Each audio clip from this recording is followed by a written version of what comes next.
Lecture du livre du prophète Jérémie. Au début du règne de Joachim, fils de Josias, roi de Juda, il y eut cette parole venant du Seigneur. Ainsi parle le Seigneur. Tiens-toi dans la cour de la maison du Seigneur. Aux gens de toutes les villes de Juda qui viennent se prosterner dans la maison du Seigneur, tu diras toutes les paroles que je t'ai ordonné de leur dire. N'en retranche pas un mot. Peut-être écouteront-ils et reviendront-ils chacun de son mauvais chemin? Alors je renoncerai au mal que je projette de leur faire à cause de la malice de leurs actes. Tu leur diras donc: Ainsi parle le Seigneur. Si vous ne m'écoutez pas, si vous ne marchez pas selon ma loi, celle que j'ai mise sous vos yeux, si vous n'écoutez pas les paroles de mes serviteurs les prophètes que je vous envoie inlassablement et que vous n'avez pas écoutés, je traiterai cette maison comme celle de Silo et ferai de cette ville un exemple de malédiction pour toutes les nations de la terre. Les prêtres, les prophètes et tout le peuple entendirent Jérémie proclamer ces paroles dans la maison du Seigneur. Et quand Jérémie eut fini de dire à tout le peuple tout ce que le Seigneur lui avait ordonné de dire, les prêtres, les prophètes et tout le peuple se saisirent de lui en disant: Tu vas mourir. Pourquoi prophétises-tu au nom du Seigneur que cette maison deviendra comme celle de Silo, que cette ville sera dévastée et vidée de ses habitants? Et tout le peuple se rassembla autour de Jérémie dans la maison du Seigneur.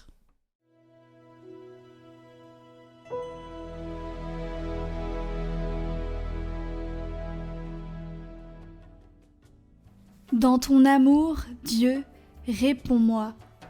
Sauve-moi, mon Dieu. Les eaux montent jusqu'à ma gorge. Plus abondants que les cheveux de ma tête, ceux qui m'en veulent sans raison. Ils sont nombreux, mes détracteurs, à me haïr injustement. C'est pour toi que j'endure l'insulte, que la honte me couvre le visage. Je suis un étranger pour mes frères, un inconnu pour les fils de ma mère. L'amour de ta maison m'a perdu. On t'insulte, et l'insulte retombe sur moi. Et moi, je te prie, Seigneur, c'est l'heure de ta grâce. Dans ton grand amour, Dieu, réponds-moi. Par ta vérité, sauve-moi.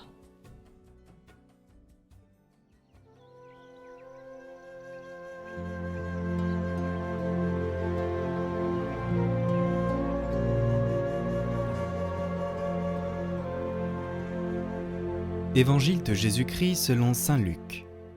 En ce temps-là, Jésus entra dans un village. Une femme nommée Marthe le reçut. Elle avait une sœur appelée Marie, qui s'étant assise aux pieds du Seigneur, écoutait sa parole. Quant à Marthe, elle était accaparée par les multiples occupations du service. Elle intervint et dit: « Seigneur, cela ne te fait rien que ma sœur m'ait laissé faire seule le service ? Dis-lui donc de m'aider. » Le Seigneur lui répondit: « Marthe, Marthe, tu te donnes du souci et tu t'agites pour bien des choses. Une seule est nécessaire. Marie a choisi la meilleure part. Elle ne lui sera pas enlevée. »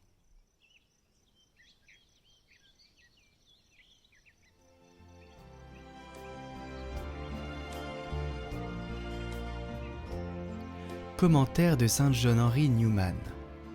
Et pour le comprendre, il faut lire l'Évangile du Christ selon saint Jean. Chapitre 11, versets 19 à 27. En ce temps-là, beaucoup de Juifs étaient venus réconforter Marthe et Marie au sujet de leur frère. Lorsque Marthe apprit l'arrivée de Jésus, elle partit à sa rencontre, tandis que Marie restait assise à la maison. Marthe dit à Jésus: « Seigneur, si tu avais été ici, mon frère ne serait pas mort. Mais maintenant encore, je le sais, tout ce que tu demanderas à Dieu, Dieu te l'accordera. » Jésus lui dit: « Ton frère ressuscitera. » Marthe reprit: « Je sais qu'il ressuscitera à la résurrection, au dernier jour. » Jésus lui dit : « Moi, je suis la résurrection et la vie.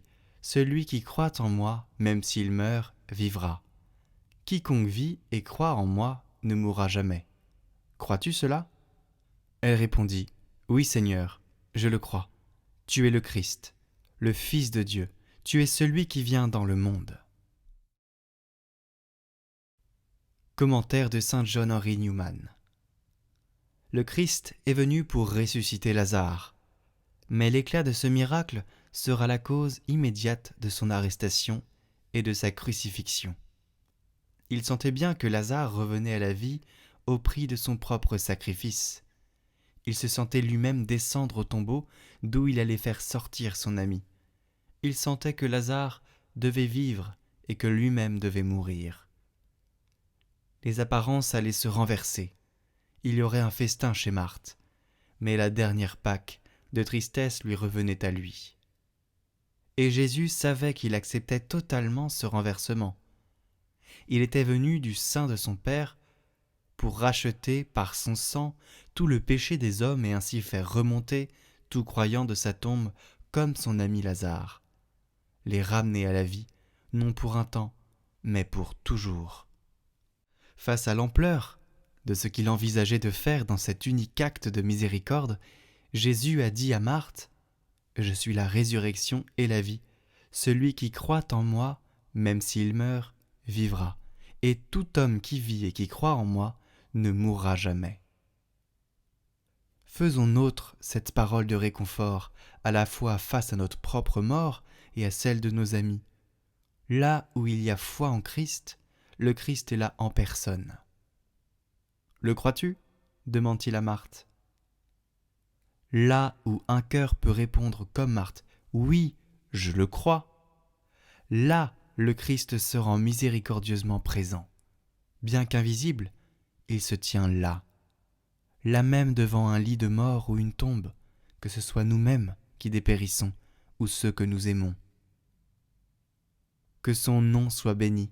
Rien ne peut nous enlever cette consolation. Par sa grâce, nous sommes aussi sûrs qu'il est là avec tout son amour que si nous le voyions. Après cette expérience de ce qui est arrivé à Lazare, nous ne douterons pas un instant qu'il est plein d'égards pour nous et qu'il se tient à nos côtés.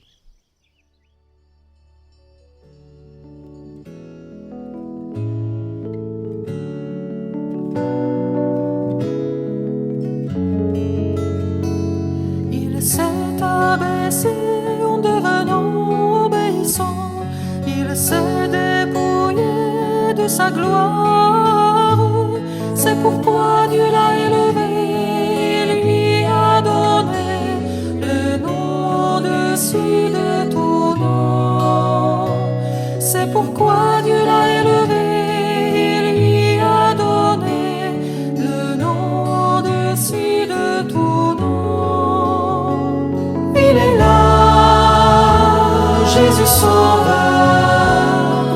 Dieu de tendresse et de paix. Il est là, il nous sauve, il est notre Maître et Seigneur. Il est notre Maître et Seigneur. Il est la lumière descendue dans notre nuit. Il vient éclairer nos ténèbres. C'est par lui que nous connaissons la fidélité, l'amour tendre de notre Dieu. C'est par lui que nous connaissons la fidélité, l'amour tendre de notre Dieu. Il est là, Jésus Sauveur, Dieu de tendresse et de paix. Il est là, il nous sauve, il est notre Maître et Seigneur. Il est notre Maître et Seigneur. Il a revêtu le vêtement du serviteur. Il donne sa vie en exemple. Je suis doux et humble